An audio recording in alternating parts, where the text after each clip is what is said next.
So one of the most ridiculous children's stories that you'll find in the Bible is the story of Balaam and the talking donkey. Yes, in this book, if you believe in this God, you have to believe that donkeys can talk. So how do we get there? Well, this story is related in Numbers 22 and 23.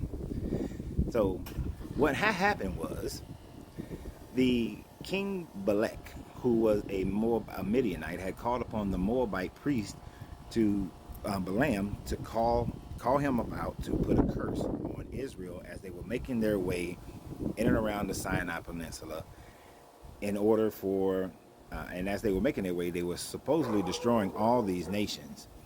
So Balak was like, I don't want my kingdom destroyed. So he calls Balaam to pray, to come and put a curse on Israel. Well, in doing so, when Balaam begins to leave, Balaam goes through this process of riding on a donkey. And while he's riding on the donkey, an angel of the Lord appears on the road. The donkey veers off the road. Balaam beats the hell out of the donkey because you know how stubborn they are. The donkey then starts heading in the direction that Balaam wants him to go. The angel of the Lord appears again. Balaam then, when the donkey veers off, Balaam beats the donkey some more. The donkey starts heading in the right direction again. And an angel of the Lord appears for a third time. And Balaam beats the hell out of the donkey. But all of a sudden, Balaam starts having a conversation with the donkey. The donkey is asking him, why are you beating me? Why are you doing this to me? Have I ever treated you this way? And Balaam is like, nah, you haven't, but I don't understand why you going this way or that way. And if I had a sword, I would have killed you. And at that moment, the angel of the Lord appears and opens the eyes of Balaam so that he can now see the angel. And the angel tells Balaam that the reason why your donkey had been going left and right is because I appeared and only the donkey could see me. But I have been sent to be against you. And if I hadn't witnessed this conversation between you and the donkey, I would have already killed you already if the donkey hadn't veered left or right. Basically, he's telling him he should be thankful that the donkey went off the side of the road. Here's a part of the story beyond the fact of a talking donkey that is also insane and stupid. If this angel of the Lord was sent to be against Balaam because he was on a mission to go and curse the children of Israel, why was he going to try to kill him? Why does he even need to try? You mean the fact that a donkey went left or right? And it's not like he was on like the Black Stallion or on one of those horses that runs the Bluebell or any of those things. He on a donkey. Donkeys are slow. A donkey went left or right, and the angel of the Lord is like, damn. If he would have just stayed on the road, I could have killed him. But dang, he went off the side of the road. I can't kill him now. Well, let me go over here when he's in this ravine, this little other narrow path. Damn, he changed again. I can't kill him. You're supposed to be an angel of the Lord. You're supposed to be somebody who supposedly killed 180,000 Assyrians. But you can't kill him because a donkey went left or right? How much sense does that make? Not to mention that you're only appearing to the donkey. And if you was going to do that 3 times before you appear to Balaam, now you set up a situation where you're saying, okay, Balaam, because this donkey is kind of saving your life and everything, I'm going to tell you what words to speak to Balak so that you will put a blessing on Israel and not a curse on Israel. Why didn't you just show up and do that in the first place? Why go through all the drama? Why make the story unbelievable? It's already unbelievable. The angels of the Lord is coming down talking to people to which we've never seen that. That's never happened in any time frame of anybody who's actually writing the books.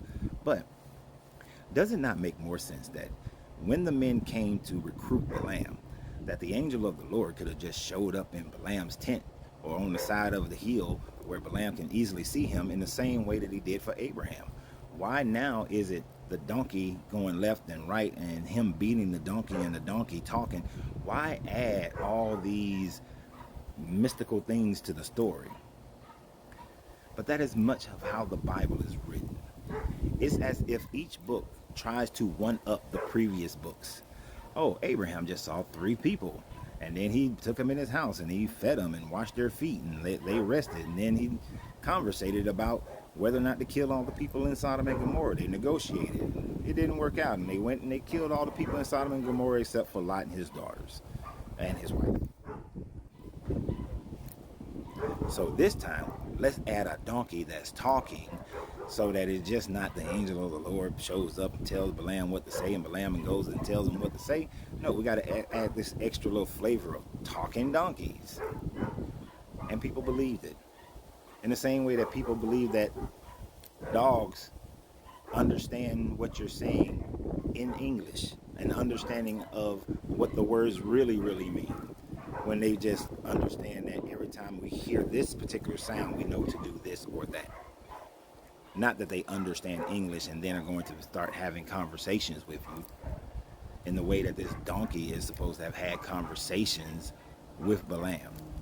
And this didn't freak him out? A donkey talking? But the story just doesn't make any sense whatsoever.